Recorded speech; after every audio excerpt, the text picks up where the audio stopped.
తమిళనాడులో కొత్త సర్కారు ఏర్పాటుపై ఉత్కంఠ కంటిన్యూ అవుతోంది. ద్రవిడ రాజకీయాల్లో గంట గంటకు పాలిటిక్స్ చాలా స్పీడ్గా మారుతున్నాయి. తమిళనాడులో కొత్త ప్రభుత్వం ఏర్పాటుపై ఇంతకు ముందు 2 సార్లు గవర్నర్ రాజేంద్ర విశ్వనాథ్ అర్లికర్ను కలిశారు విజయ్. నిన్న మూడోసారి గవర్నర్ను కలిసిన నిరాశ ఎదురైంది. మ్యాజిక్ ఫిగర్ లేనందున టీవీకే ప్రభుత్వ ఏర్పాటు సాధ్యం కాదని స్పష్టం చేశారు గవర్నర్. తమిళనాడు రాజకీయాలు సస్పెన్స్ థ్రిల్లర్ సినిమాను తలపిస్తున్నాయి. కాంగ్రెస్, వీసీకే, సిపిఎం, సిపిఐ, ఐయుఎంఎల్ లాంటి పార్టీలతో సుదీర్ఘ చర్చల తర్వాత ఆ పార్టీలు విజయ్కు మద్దతిస్తున్నట్లు ప్రకటించాయి. దీంతో తమకు 120 మంది ఎమ్మెల్యేల మద్దతు ఉందని గవర్నర్కు వివరించారు విజయ్. ఇంతలోనే మరో ట్విస్ట్. విజయ్కు మద్దతుగా వీసీకే, ఐయుఎంఎల్ పార్టీలు అధికారికంగా లేఖలు ఇవ్వలేదని, మద్దతు ఉపసంహరించుకున్నాయని, అందుకే లోక్ భవన్ నుంచి అఫీషియల్ ప్రకటన రాలేదని ప్రచారం జరిగింది. ముఖ్యంగా టీబీకే అధినేత విజయ్ తన నిర్విరామ ప్రయత్నాలు ఇంకా కొనసాగిస్తూనే ఉన్నారు.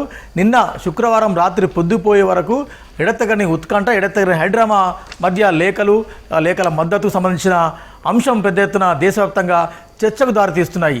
సంఖ్యాబలం, నంబర్ గేమ్ అంశం గవర్నర్ ఆడుతున్న ఒక హైడ్రామాని విపక్షాలు ఆరోపిస్తుంటే, మరొక పక్క సంఖ్యాబలం దాన్ని నిరూపించుకునేందుకు, సంఖ్యాబలం సరి చేసుకునేందుకు విజయ్ విశ్వ ప్రయత్నాలు చేస్తున్నారు. నిన్న అంటే ఇప్పటికీ 108 ఎమ్మెల్యేల బలం ఉన్న టీవీకే, 5 ఎమ్మెల్యేల కాంగ్రెస్ సపోర్ట్ ఉంది. 5 ఎమ్మెల్యేల కాంగ్రెస్ ఎమ్మెల్యేలు ప్రస్తుతం హైదరాబాద్లో ఒక క్యాంపులో ఉన్నారు. 108 + 5. ఆ తర్వాత నిన్న సాయంత్రం వామపక్షాలు సిపిఐకి 2, సిపిఎంకు 2, 4 అంటే 5 + 4 9, 9 + 108. ఈ ప్రయత్నం అయితే ఇంకా బీసీకి కానీ తర్వాత ఐయుఎంఎల్ కానీ వారు మద్దతు ఇచ్చారని కూడా చెప్పినారు. కాకపోతే బీసీకే పార్టీ ఈ మధ్యాహ్నం లేఖ ఇస్తుందని కొంత లోక్ భవన్కు సమాచారం అందడంతో ఒక్కసారిగా ఆశలు నిరాశలయ్యాయి.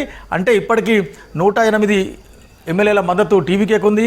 5 ఎమ్మెల్యేల మద్దతు కాంగ్రెస్ పార్టీ వారు మద్దతు ఇచ్చారు.